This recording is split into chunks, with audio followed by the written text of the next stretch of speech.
Okay then guys, so Jedi Survivor is just a matter of weeks away, and with fans from Fallen Order ready to jump on in and get immersed into the amazing storyline that we know is ready to come, there are a load of changes from the previous game to this one that you guys need to know about. With that being said, if you haven't already, make sure you smash the beautiful blue thumbs up and subscribe with post notifications turned on, it'd be greatly appreciated. Now, let's jump into some Jedi Survivor.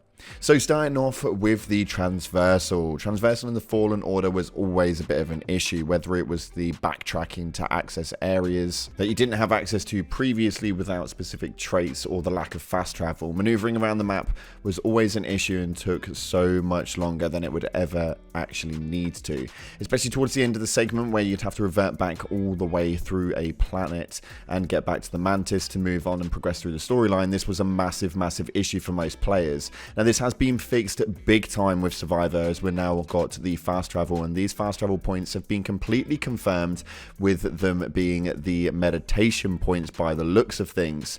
Based on the gameplay that we've experienced from the main time periods that a load of content creators actually obtained through the game, they had access to it for 4 or 5 hours. It does seem to look like the meditation points are looking to be your fast travel points, and they are not coming sparsely. These things are few and far, and there are quite a lot of them, with a minimum of around 12 to 15 on Kobo alone, and they're just the ones that have been founded by a load of these creators. Whilst we're talking about transversal though, mounts are also now a thing which will help you get around a lot faster and helps get specific areas which you cannot reach without these mounts, including a pterodactyl that you can use to glide through the map itself, rideable mounts that will allow you to be able to speed through the map so much faster than if we didn't have them back in Fallen Order, and areas that you would never have been able to get to without these glided pterodactyls and or mounts.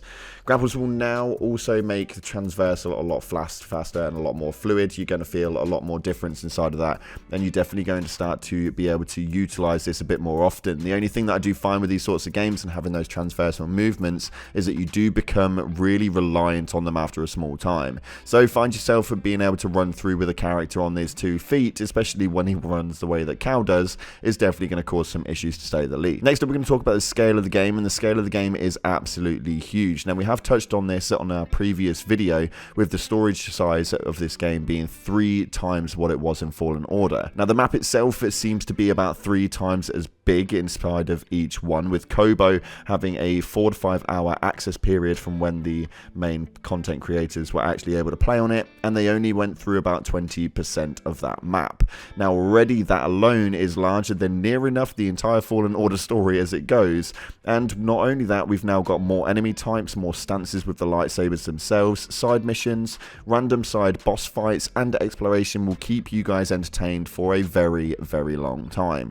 Me, myself, I'm a massive exploration sort of guy. I love my open world, so the idea of having random bosses in rooms that I didn't know existed is absolutely amazing, and hopefully what we will obtain from that will be worthy, to say the least. Talking about these side platforms though, we do have a load of new combat improvements, and these combat improvements are absolutely mental. In Fallen Order, we only had 1 stance and a low level of combinations that you could utilize throughout that, and this has moved in a great direction with 5 stances, including a blaster, which we haven't seen too much on just right now, but we're excited to see a load more combat with regards to it.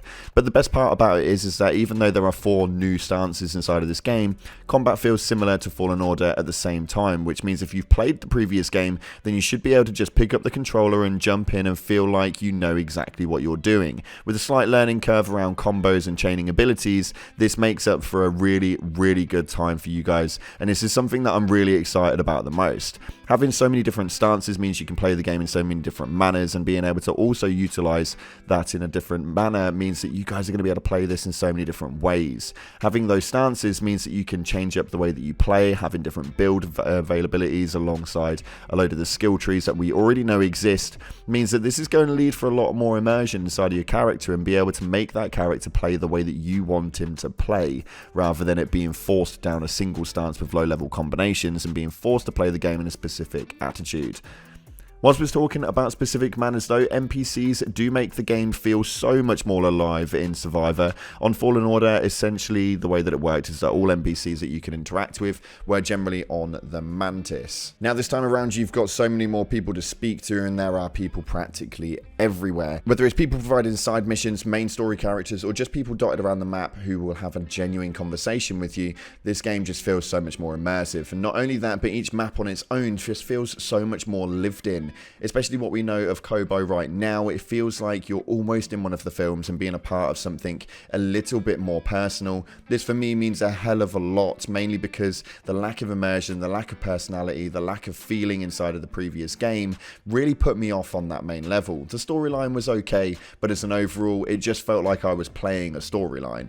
These games nowadays in 2023, there are so much more things impacted into them that I'm really glad they've really lent into that.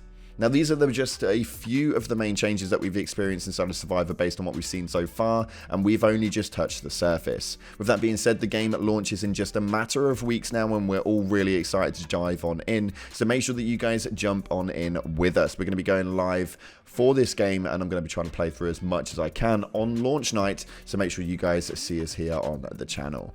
Thank you so much again for watching, guys. That's all we've got time for today. If you haven't already, smash that beautiful blue thumbs up and subscribe with post notifications turned on. It'd be greatly appreciated. With that being said, I'll see you in the clouds.